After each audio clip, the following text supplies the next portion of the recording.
দেখে নিতে লাগে দেখলেন একটা করে যাবে কিনা একটু ক্লিন ল্যাম্প রয়েছে। আর যখন আপনার হ্যান্ড ব্রেক না হবে তখন আপনার এলইডি ডিআরএসও ঠিক আছে। আর এটা একটা কোয়ার্টিং ল্যাম্প আছে, নিচে হ্যাজার্ড আছে আপনার আপার দিকে ঠিক আছে। আর আপনার এখানে তো মোটামুটি টাকা টিউবলেস টায়ার রয়েছে টাকা, আর মোটামুটি প্রেশারগুলো দেখবেন 35 করে আপনি তার প্রেশার মনিটর 35 করে কারণ আপনি এখান থেকে ট্রান্সমিশন মনিটরিং সিস্টেম রয়েছে, ট্রান্সমিশন মনিটরিং সিস্টেমে দেখাবে যে কতক্ষণটার মধ্যে প্রেশার রয়েছে, সেই হিসেবে আপনি এটা electrically adjustable plus electrically foldable আপনার রয়েছে ঠিক আছে। আপনি যখন এই বাটন প্রেস করলে অটোমেটিক ফোল্ড হয়ে যাবে।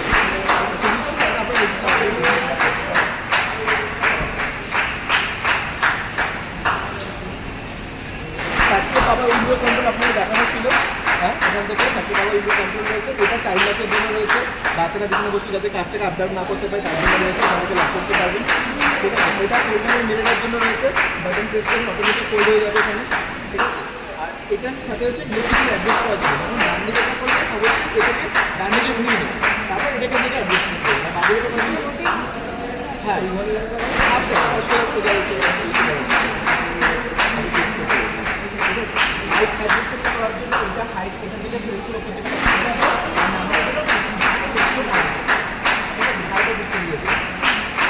আর রিপ্লাই এটাকে এই যে পাশে থেকে এটা রয়েছে এটাকে প্রেস করে এটা থেকে কমিউনিকেট করতে পারবে।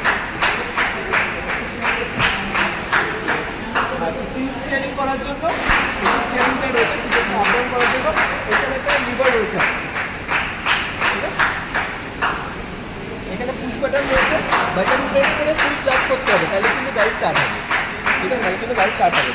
এটা আইডল স্টার্ট অ্যান্ড গোর জন্য বাটন প্রেস করে ফুল ক্লাচ করতে হবে, ফুল ক্লাচ করে এবার ব্রেক করতে হবে, ব্রেক করে তারপর আপনাকে প্রেস করতে হবে তাহলে আপনার গাড়ি স্টার্ট হবে ঠিক আছে। আইডল